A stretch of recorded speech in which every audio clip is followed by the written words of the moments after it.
هل رأيت يوما إنسانا يولد من جديد؟ ليس من رحم امرأة، بل من رحم الألم، من أعماق العتمة، من داخل حفرة دفن فيها نفسه بيديه. قصة اليوم ليست حكاية بطولية، بل نجاة من الجحيم، نجاة لا تليق إلا بمن احترق بالكامل. كان اسمه يزن، شاب في بداية العشرينات، محبوب، ذكي، رياضي. عاش في حي شعبي بسيط وسط عائلة متماسكة، فوالده معلم صارم وأمه ممرضة مكافحة. حلمه كان بسيطا، أن يصبح مهندسا وأن يرفع رأس عائلته.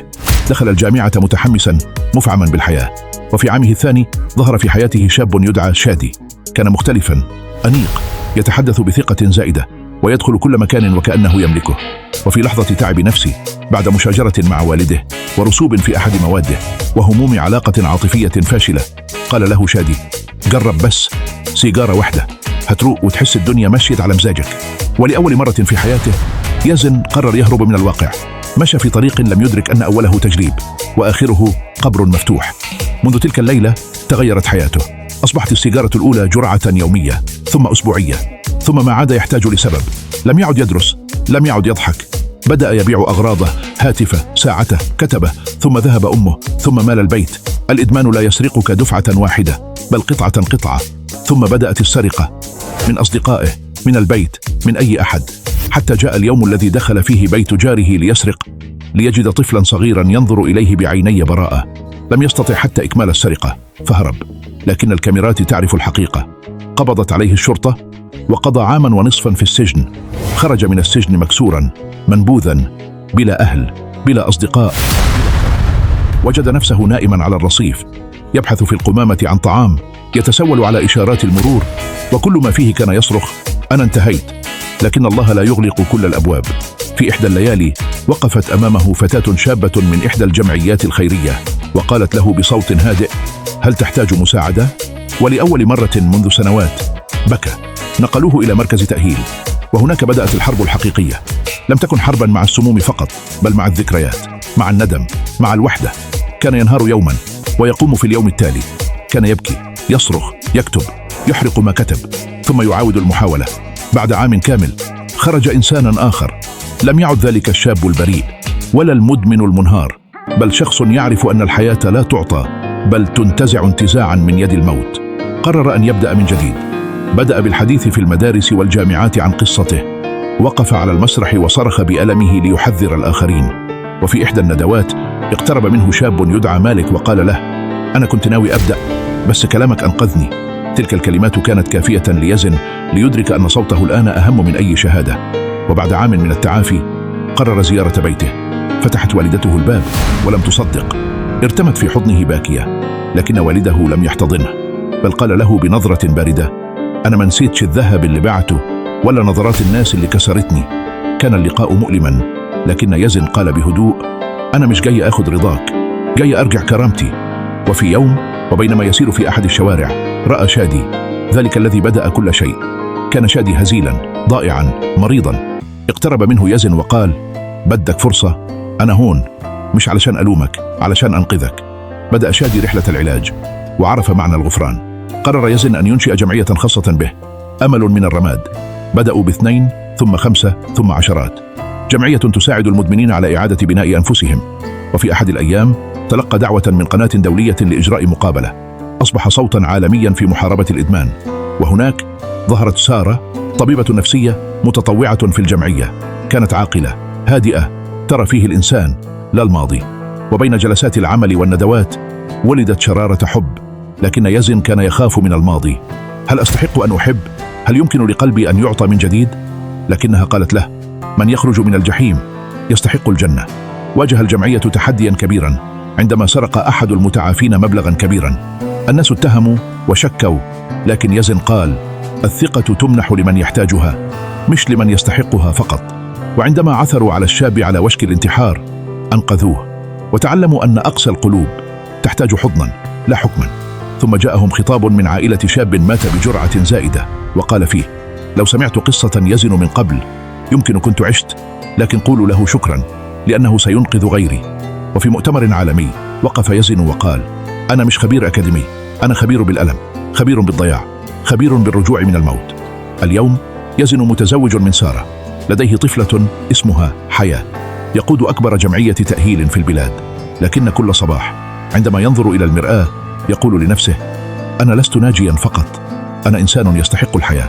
مرت 3 سنوات على نجاح يزن، صار له بيت وأسرة وابنة تناديه بابا، وجمعية تنقذ العشرات كل شهر. صار له احترام، جمهور، أتباع، لكنه في أعماقه ظل يخشى شيئا واحدا: السقوط من القمة. في أحد الأيام جاءت إليه رسالة مكتوب فيها: تعال شوف أخوك، رجع الطريق اللي أنت خرجت منه. أخوه الأصغر رامي، الذي لطالما يعتقد أنه نجا من الإدمان، وقع بسبب ضغط الجامعة، بسبب الشعور بالإهمال، بسبب أنه عاش دوما في ظل البطل يزن.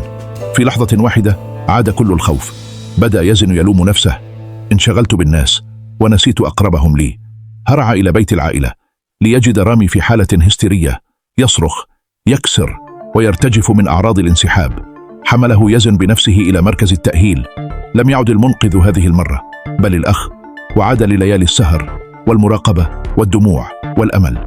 ولأول مرة بكى أمام رامي وقال له: أنا مش نجم، أنا مكسور قبلك وواقف علشانك. وفي خضم هذه الأزمة انتشر على وسائل التواصل فيديو قديم ليزن وهو تحت تأثير المخدر يهين فيه والده ويصرخ على أمه. عاد الناس يتكلمون، الصحف تنشر، والممولون يتراجعون. تلقى تهديدات، سباب، وانسحب بعض المتطوعين من الجمعية. الجميع نظر إليه ككاذب، منافق، بطل زائف. لكنه هذه المرة لم يهرب. وقف على المسرح في مؤتمر وقال: أنا ما طلبتش منكم تصفقوا لي، أنا شاركتكم قذرات ماضية، مش علشان تعجبوا بي، بل علشان تعرفوا إن كل واحد فينا ممكن يغلط. أنا ما تعافيتش علشان أكون قدوة، أنا تعافيت علشان أعيش، ولما حد يقع أكون جنبه. وبينما يحارب النار في الخارج كان رامي يتحسن ببطء. وفي يوم جلسا معا على سطح المنزل، وقال له رامي: أنا دايما كنت أحسدك، بس لما شفتك بتنهار عرفت إنك قوي، مش علشانك ما وقعتش، لكن علشانك قومت. ابتسم يزن لأول مرة منذ شهور. توالت الأيام والضغوط، الشهرة بدأت تهدأ، الدعم المالي قل، والجمعية أصبحت على وشك الإفلاس. سألته سارة زوجته ليلة: هل نغلق ونرتاح؟ نظر إلى طفلته النائمة وقال بهدوء: الراحة مع عمرها كانت خيار للناس اللي شافوا الجحيم، إحنا نكمل. وبعد أشهر كتب مقالا بعنوان: بطلي سقط فأنقذني. روى فيه كيف أن تعثره الجديد كان السبب في إعادة اكتشاف ذاته. انتشر المقال وبدأ الناس يعودون بقلب مختلف. لم يعودوا يبحثون عن بطل لا يقهر، بل عن إنسان لا يستسلم. اليوم يزن لا يقف على منصات ولا يظهر كثيرا في الإعلام، لكنه يجلس يوميا مع شاب جديد يروي له القصة ويبدأ الرحلة. في إحدى الليالي سألته ابنته الصغيرة: بابا، يعني إيه مدمن؟ أجابها وهو يضمها لصدره: المدمن يا حبيبتي هو إنسان ضاع، بس لما لقى حد يحبه رجع. مرت سنوات أخرى، كبرت الطفلة حياة ودخلت المدرسة، وأصبح يزن يرافقها كل صباح، يربط لها حذاءها ويحمل حقيبتها الصغيرة. صارت الجمعية أكثر نضجا، وافتتحوا فرعا جديدا في مدينة أخرى. كان كل شيء يقول: استقر، هدأ، نجح. لكن الحقيقة، اليزن الذي أنقذ الجميع نسي أن ينقذ نفسه من الداخل. وراء الكواليس كان يواجه كوابيس الماضي كل ليلة، ذكريات الصراخ والضرب والبرد والجوع، وتلك الليالي التي فكر فيها بالانتحار. كان يقف أمام المدمنين وهو يبتسم، لكن كلما غادر القاعة جلس في السيارة وبكى بصمت. وفي يوم تلقى اتصالا من والدته: أبوك تعبان وما بقيش كتير. ذهب مسرعا، دخل غرفة أبيه فوجده أضعف من أن يفتح عينيه. جلس بجانبه، أمسك يده وقال: أنا آسف يا بابا على كل حاجة، على السرقة، على الإهانة، على السنين اللي خذلتك فيها. فتح الأب عينيه بصعوبة وقال كلمتين فقط: أنا فخور. ثم أغمض عينيه. إلى الأبد. كانت هذه اللحظة كسرت شيئا في يزن. لطالما انتظر من أبيه كلمة واحدة فقط، وحين جاءته لم تكن لتبدأ شيئا، بل لتنهي كل شيء. دخل بعدها في فترة صمت طويلة. لم يعد يظهر، لم يعد يكتب، لم يعد يذهب إلى الجمعية. بدأ البعض يهمس: هل عاد للإدمان؟ هل تعب؟ هل انهار؟ لكن الحقيقة كانت أعمق من ذلك. يزن لم يسقط من جديد، لكنه دخل إلى نفسه، دخل إلى أعمق زوايا الروح ليواجه الطفل المهزوم داخله.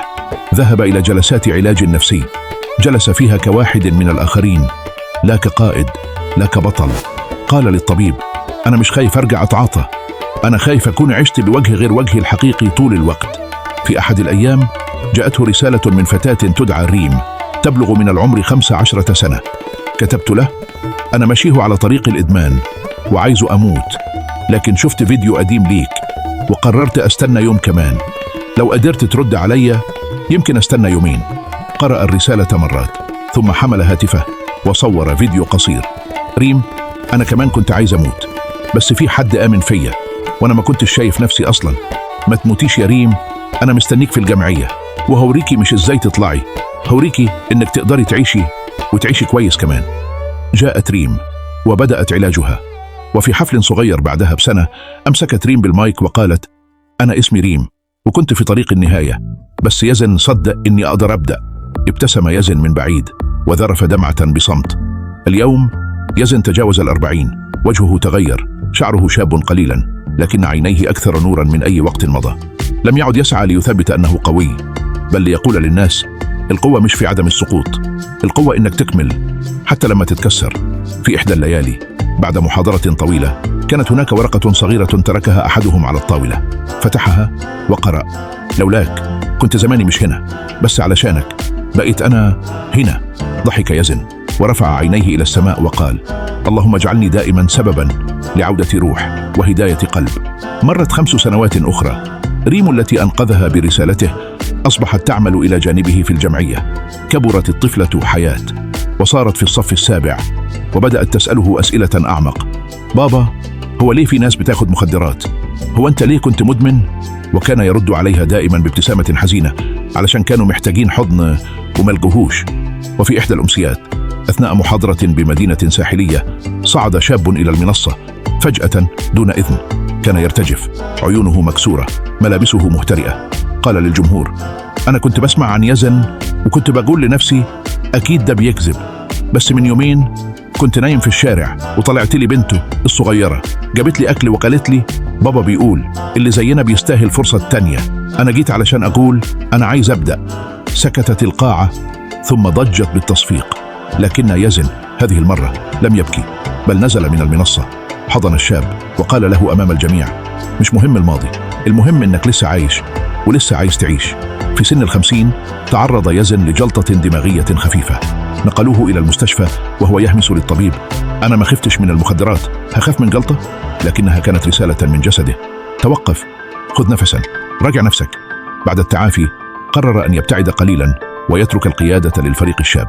سافر مع سارة وابنته إلى بلدة نائية لا أحد يعرفه فيها، وهناك جلس لأول مرة منذ سنين دون أعباء، دون جمهور، دون يجب وينبغي، والأمل معلق عليك.